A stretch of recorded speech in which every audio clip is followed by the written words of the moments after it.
Bonjour à tous, dans cette petite vidéo, nous allons voir la correction des exercices de la feuille sur la fonction carré, la feuille que je vous ai distribuée en classe. Donc, je ne vais pas ici corriger l'ensemble des questions de tous les exercices, mais simplement certaines questions des exercices pour que vous puissiez avoir la méthode. Par contre, ce qu'il est vraiment important de faire en regardant cette vidéo, c'est d'écrire vos corrections, écrire vos solutions, tracer des courbes. Il ne s'agit pas juste simplement de regarder la vidéo, il faut vraiment mettre les choses sur le cahier, sur une feuille et justifier vos réponses lorsqu'il y a lieu. Si vous avez besoin au cours de la lecture, vous pouvez bien sûr mettre la vidéo en pause pour pouvoir écrire, pour pouvoir tracer, pour pouvoir réfléchir. Vous pouvez revenir en arrière si vous avez des éléments que vous n'avez pas bien compris.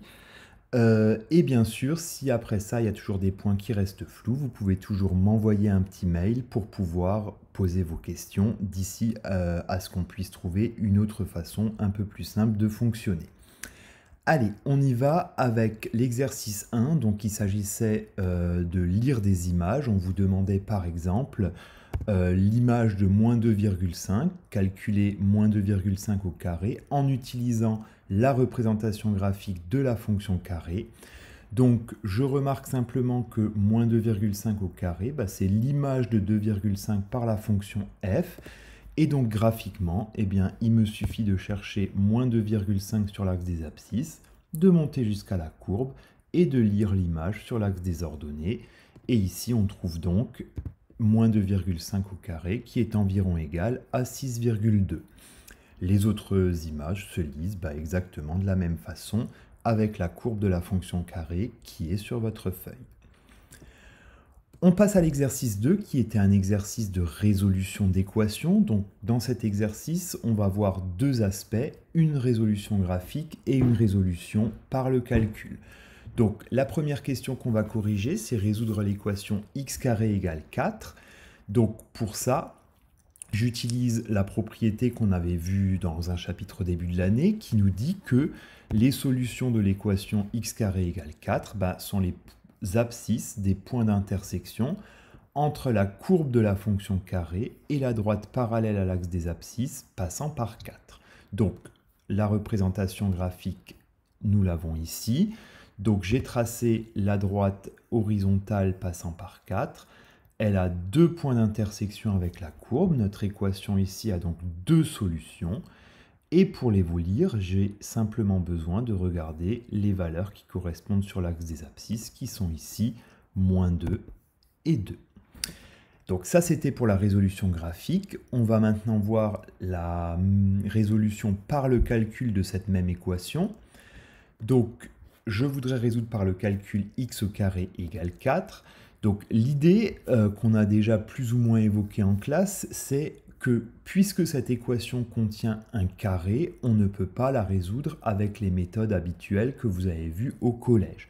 Donc la méthode qu'on va utiliser ici, c'est qu'on va transformer cette équation, c'est-à-dire écrire une équation sous une autre forme qui va avoir les mêmes solutions. On va donc transformer cette équation en une équation produit nul, c'est-à-dire une équation dans le membre de gauche est le produit de deux termes, a fois b, on va voir comment, et dans le membre de droite est égal à 0. Donc, du coup, je pars de mon équation x carré égale 4, je soustrais 4 aux deux membres de l'égalité et j'obtiens l'équation x carré moins 4 égale 0. De cette façon, j'ai déjà le égal 0 à droite, et maintenant, il ne me reste plus qu'à transformer le membre de gauche en produit. Comment faire ça? Eh bien, on peut reconnaître qu'à gauche, on a une identité remarquable en écrivant x carré moins 4 sous la forme x carré moins 2 carré. Et de cette façon, je peux factoriser avec la troisième identité remarquable le membre de gauche pour obtenir x moins 2 facteur de x plus 2 égale 0. Et donc maintenant, j'ai bien une équation produit nul, puisque le membre de gauche est un produit de deux facteurs, et le membre de droite est égal à 0. Donc si vous vous rappelez du collège, vous avez vu que pour que le produit de deux nombres soit nul, il suffit que soit le premier facteur soit nul, soit le deuxième facteur soit nul. Et donc du coup, mon équation devient soit x moins 2 est égal à 0 ou x plus 2 est égal à 0. J'ai donc maintenant deux petites équations dans lesquelles il n'y a plus de x carré, et donc je peux les résoudre avec les méthodes du collège pour trouver x égale 2 ou x égale moins 2, et on retrouve bien les mêmes solutions que l'on avait obtenues par la résolution graphique. Voilà donc pour la résolution par le calcul. La question suivante se fait exactement de la même façon. Je m'arrête juste un petit instant sur la question numéro 3, qui était résoudre x carré égale 8. Donc, on vous demandait dans un premier temps de donner un nombre dont le carré est égal à 8. Donc, on a déjà vu un de ces nombres. Lorsqu'on a travaillé sur les racines carrées, on a vu que la racine carrée de 8 au carré était égale à 8. Ça veut dire que si je remplace x par la racine carrée de 8, eh bien, j'obtiens 8. Ça veut dire que la racine carrée de 8 est bien une solution de cette équation. Alors, c'est une solution. On va voir qu'il va y en avoir une autre. Comment ? Eh bien, en utilisant la représentation graphique de la fonction carré, puisqu'on a vu dans la question précédente que lorsque un nombre a est positif, l'équation x carré égale a. Si j'ai une première solution, mettons par exemple x ici, eh bien le nombre moins x sera également une solution de cette équation, comme on peut le voir sur cette représentation graphique. Donc du coup, puisque moins x est aussi une solution, et qu'on a déjà trouvé une première solution x qui vaut racine de 8, eh bien on aura une deuxième solution ici qui sera moins racine carrée de 8, et on obtient donc l'ensemble des solutions qui sont moins racine de 8 et racine de 8 pour cette équation x carré égale 8. Voilà donc pour la partie équation. On va donc maintenant voir comment résoudre une inéquation avec un carré dedans. La première, c'est qu'on va essayer de résoudre x carré inférieur ou égal à 16. Donc si je traduis ce problème par une phrase en français, ça veut dire qu'on va chercher les nombres réels x dont le carré est inférieur ou égal à 16, c'est-à-dire dont l'image par la fonction carré est inférieure à 16. Donc pareil, au début de l'année, dans le chapitre sur les fonctions, on a déjà résolu ce genre de problème. En utilisant la représentation graphique, je trace donc la droite horizontale qui passe par 16 sur l'axe des ordonnées, et je vais regarder l'ensemble de la courbe qui est située en dessous de cette droite, c'est-à-dire l'ensemble de toute cette partie de la courbe, et ensuite je n'ai plus qu'à lire sur l'axe des abscisses quels sont les nombres x dont l'image est plus petite que 16. Eh bien, je vois directement que ce sont tous les nombres x qui sont compris entre moins 4 et plus 4 avec la représentation graphique. Donc, du coup, on obtient les nombres réels compris entre moins 4 et plus 4. La solution ne va donc pas être 2 nombres ou 3 nombres, mais va être une infinité de nombres compris entre moins 4 et plus 4. Et c'est pour ça qu'on écrit la solution sous forme d'un intervalle. Donc la solution de l'inéquation x carré inférieur ou égal à 16, c'est l'intervalle moins 4, 4. Toujours dans le chapitre inéquation, on va maintenant essayer de voir comment résoudre l'inéquation x carré strictement supérieur à 4. Donc, comme tout à l'heure, je traduis ça sous forme d'une phrase en français. Je cherche donc les nombres x, dont l'image par la fonction carré est strictement supérieure à 4. Pour obtenir ces solutions, je me sers de la représentation graphique. Je regarde sur l'axe des ordonnées quelles sont les valeurs qui sont plus grandes que 4. Je les ai mises ici en gras. Je regarde la partie de la courbe qui correspond. Il y a deux parties de la courbe qui nous donnent des images plus grandes que 4. Cette première partie ici et cette deuxième partie de l'autre côté. Et ensuite, pour lire les solutions, je n'ai plus qu'à regarder les abscisses des points de la courbe qui correspondent. Donc ici, on voit sur l'axe des abscisses qu'il s'agit des nombres plus petits que moins 2, et de l'autre côté qu'il s'agit des nombres plus grand que 2. Donc du coup, eh bien, j'obtiens l'ensemble des solutions sous la forme de deux intervalles. D'un côté, l'intervalle moins l'infini moins 2, ici, et d'un autre côté, l'intervalle 2 plus l'infini. Et donc, en prenant la réunion de ces deux intervalles, on obtient l'ensemble des solutions de notre inéquation. Voilà pour l'exercice 3. Vous pouvez faire les autres inéquations exactement de la même façon, en prenant bien soin de dessiner sur la représentation graphique les différents intervalles de façon à pouvoir les lire en fonction de que ce soit x carré supérieur à a ou x carré inférieur à a. On passe à l'exercice 4 dans lequel on vous demandait de comparer deux images. Donc je ne vais ici parler que de la question C, sachant que les autres questions se font exactement de la même façon. Donc on voudrait savoir qui de moins 3,1 au carré et de moins pi au carré est le plus grand des deux. Donc pour ça, je commence par regarder, par comparer moins 3,1 et moins pi, c'est-à-dire que je vais d'abord comparer les antécédents.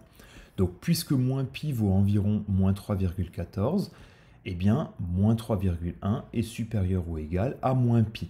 C'est-à-dire, si je regarde les antécédents, lorsque je passe de moins 3,1 à moins pi, eh bien ces antécédents diminuent. Je vais donc maintenant regarder ce qui va se passer pour les images en se servant d'une propriété du cours. On a vu dans la partie du cours sur la fonction carré que puisque les nombres moins 3,1 et moins pi sont dans l'intervalle moins l'infini 0, eh bien, la fonction moins l'infini 0 est décroissante sur l'intervalle la fonction carré est décroissante sur l'intervalle moins l'infini 0. Eh bien, ça veut dire que, puisque les antécédents diminuent, eh bien, les images, elles, vont augmenter. Et donc, on va avoir l'image de moins 3,1 au carré, qui va être plus petite que l'image de moins pi au carré. Et donc du coup, j'ai bien des antécédents qui diminuent et des images qui augmentent parce que la fonction carré est décroissante sur l'intervalle moins l'infini 0. On peut résumer ça sous forme d'un petit schéma que je vous ai mis ici. Sur l'intervalle moins l'infini 0, j'ai donc des antécédents qui diminuent. Moins pi est plus petit que moins 3,1. Et comme la fonction est décroissante, je vais avoir l'ordre inverse pour les images. Moins 3,1 au carré va être plus petit que moins pi au carré. Ou alors, de la même façon, moins pi au carré va être plus grand que moins 3,1 au carré. Encore une fois, vous pouvez visualiser ça sur la représentation graphique de la fonction carré pour que ce soit plus lisible et plus clair. Et les autres questions se font exactement de la même façon. Pour l'exercice 5, on vous demandait d'encadrer des images. Donc, je résous également ici uniquement la question C, dans laquelle on vous demandait, lorsque le nombre x est compris entre moins 3 et 2, quel est le meilleur encadrement possible qu'on peut donner de x au carré. Donc, on va se baser à nouveau sur la représentation graphique de la fonction carré. Donc, mon nombre x, mon antécédent, va se balader quelque part dans l'intervalle moins 3, 2, donc ici. J'ai colorié la partie de la courbe du coup qui est concernée par ces antécédents, donc tous les antécédents entre moins 3 et 2. J'obtiens la partie ici qui est en brune. Et donc, du coup, je me rends compte que eh bien, lorsque x va se balader dans l'intervalle moins 3, 2, eh bien, sur l'axe des ordonnées, je vais pouvoir atteindre toutes les images comprises entre 0 et 9, comme vous pouvez le voir sur cette représentation graphique. Et donc, du coup, x carré, l'image de x par la fonction carré, eh bien, va être compris entre 0 et 9, lorsque x sera compris entre moins 3 et 2, et donc on obtient l'encadrement que vous avez ici pour x carré. Je passe à l'exercice 6, dernier exercice de cette page de correction. Donc dans cet exercice 6, on voulait résoudre une équation un peu plus complexe qui contient du carré. Donc on voulait résoudre l'équation 3x plus 2 le tout au carré est égal à 25. Je ne vais pas ici développer l'expression qui est à gauche, mais je vais simplement me rappeler de ce qu'on a fait dans l'exercice 1. Dans l'exercice 1, on a vu que les solutions de l'équation x carré est égal à 25 sont grand X égale 5 ou grand X égale moins 5. Alors vous allez me dire, ici, effectivement, on ne veut pas résoudre du tout x carré égale 25, mais 3x plus 2 carré est égal à 25. C'est pas tout à fait la même chose, mais on remarque que les deux équations sont néanmoins assez similaires, puisque dans l'équation 3x plus 2 égale 25, on voit que notre grand X qu'on avait ici, eh bien, il a été remplacé par 3x plus 2. Ici, si je remplace 3x plus 2 par grand X, j'obtiens exactement l'équation qui était ici. Donc du coup, qu'est-ce que ça signifie? Ça signifie que pour avoir les solutions de mon équation de départ, eh bien, je vais avoir soit 3x plus 2 égale 5, donc puisque ici, grand X est égal à 3x plus 2, je vais donc avoir une première équation que je sais résoudre. Je fais moins 2 des deux côtés de l'égalité pour obtenir 3x égale 3, et je divise tout par 3, ce qui me donne x égale 1. Mais j'ai aussi une deuxième possibilité de solution, puisqu'on a dit que grand X peut être égal à 5 ou que grand X peut être égal à moins 5. Donc comme grand X peut être égal à moins 5, je vais avoir l'équation suivante, 3x plus 2 est égal à moins 5, que je résous de la même façon, en soustrayant 2 des deux côtés de l'égalité, puis en divisant par 3, ce qui me donne x égale moins 7 tiers. Et donc du coup, nous obtenons deux solutions pour notre équation de départ, x égale moins 7 tiers ou x égale 1. Donc en fait, l'idée ici, c'est vraiment de se baser sur une équation que l'on sait résoudre, ici l'équation x carré égale 25, dont on connaît les solutions à l'aide de la représentation graphique de la fonction carré, et ensuite de se dire que mon grand X qui est ici dans l'équation, eh bien, pour trouver les solutions de l'équation 3x plus 2 au carré égale 25, eh bien, je vais remplacer mon grand X par 3x plus 2 pour obtenir deux équations qu'il suffit ensuite de résoudre. Voilà pour la correction de cette fiche d'exercice sur la fonction carré. Si vous avez des questions, n'hésitez surtout pas à m'envoyer un mail. Pour l'exercice numéro 7, on essaiera de voir des éléments de correction lorsqu'on pourra fonctionner en classe virtuelle. Je vous en redirai un peu plus d'ici les prochains jours. Bon courage à vous tous, portez-vous bien, prenez soin de vous et à bientôt.